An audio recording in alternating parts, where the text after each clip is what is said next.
training session. The first step we need to do is connect into our NAS device. We can do this directly by having a monitor, keyboard, and mouse attached, or we can use the remote software and create a remote session into our NAS unit.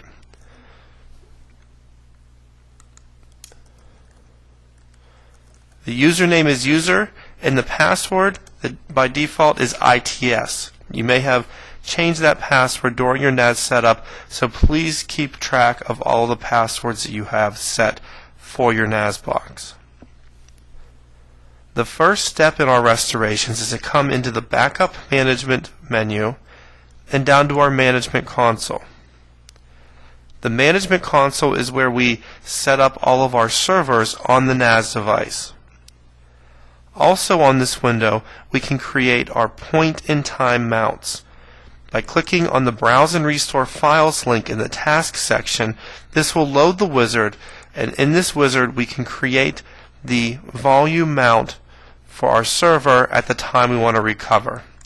If we click on the Browse button and we go to the D drive on our NAS device, all of the backups are being stored on the D volume under the backup folder.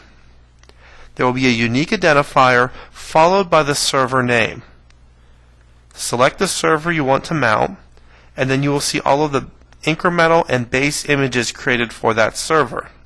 The first part of the incremental name will have the volume for that incremental, and if we scroll through here we will see for this server we also have D volume that we could restore from. So if we come out and we select a file and we look at the timestamp on that file, we see we have one here from January 10th, 2008 at approximately 6:30 p.m. So by selecting this file, we are doing a point-in-time mount of our C volume on our Exchange 2003 server as of January 1st, 2008, approximately 6:30 p.m. Select our file, and we will need to enter in the password to access the image file.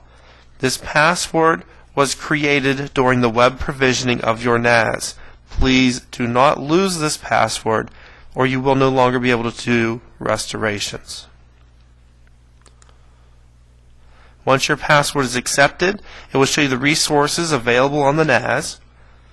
And as we go through the wizard, it will show us the file we selected, information about that file,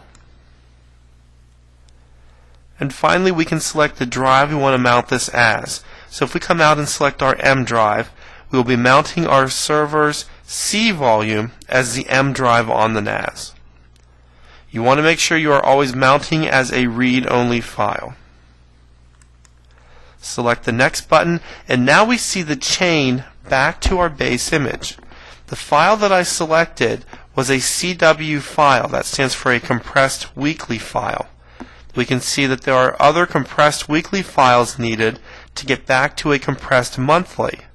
And then there is 2 compressed monthly files to get back to my base image. This chain is very important. If for some reason the chain is broken, we will not be able to do restorations past the broken link in the chain.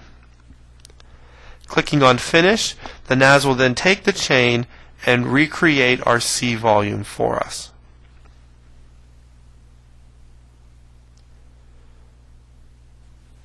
Once the mount point has completed, it will come up in a Windows Explorer, and we will see our M drive in our server at that point of time. If I was performing a file restoration or a folder restoration, I can now browse on this server to the location of where the user has their files or folders, and then I can either copy the files and folders across the network to another server or to the user's system, or I could connect in a remote storage device. So if I have a USB drive, a thumb drive, I can connect that into the NAS, copy the files to that, and then restore them to the user.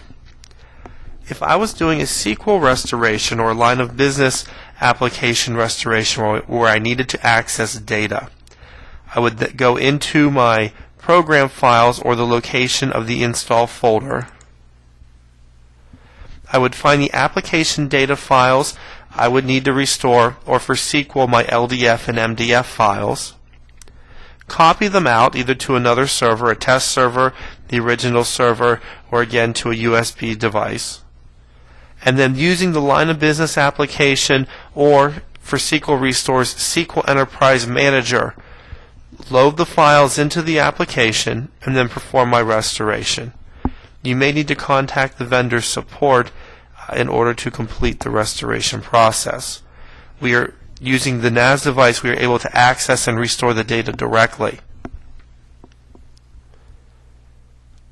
Also, now that we have a point-in-time mount, we can do an Exchange restoration. To do that, we come back to our NAS interface and select the Exchange recovery. When the Exchange tool comes up, the very first icon we have here is a connection to the Exchange data store. So if we come out to our source file, we find the location of our Exchange data store and the location of our log files for our Exchange server. The third drop down here is a temporary directory. In most cases, the directory is already created, but if it is not and you are prompted to create it, please create it. Click on the OK button and it will load our Exchange server at that particular point in time. So again, this is January 10th, 2008 at 6:30 p.m. So here we see all of our Exchange mailboxes. We can expand a particular mailbox and look at the different Exchange objects. We can come into the inbox, look at the Exchange emails. We can view the emails in the pane at the bottom of the screen. And if there is an attachment in an email, we can select the attachment and we can view it directly, or we can save this off if the user is only interested in restoring their attachment. We can right-click on the message and select Export. This allows us to export the message to either a message or text format. We also have the ability to open or create a PST file. So if we have a PST file out there, we can select the file and open it. It will open in our bottom pane here, and now we can drag and drop a message from our NAS store down to our inbox on our PST file, and now have that message available to us in the PST file. We could of course grab other objects, the entire mailbox, and with this PST file we can either provide it to the user if they needed the mail messages. We can provide this to an archive if we have to archive particular messages for any compliancy issues that may occur. The third option we have here is to open a target Exchange server. So if we have an Exchange server already out there,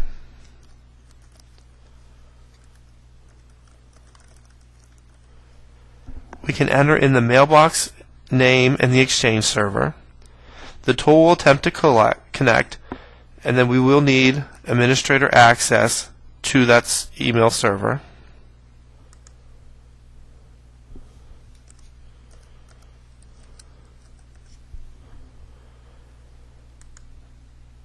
And once we connect in, we are now connected into Andy's mailbox on the live Exchange 2003 server. We can now take messages from Andy's mailbox from our NAS restoration point, and again, drag and drop them to the live Exchange server. This could be an individual message, a group of messages, the entire Exchange mailbox, or other Exchange objects if we choose.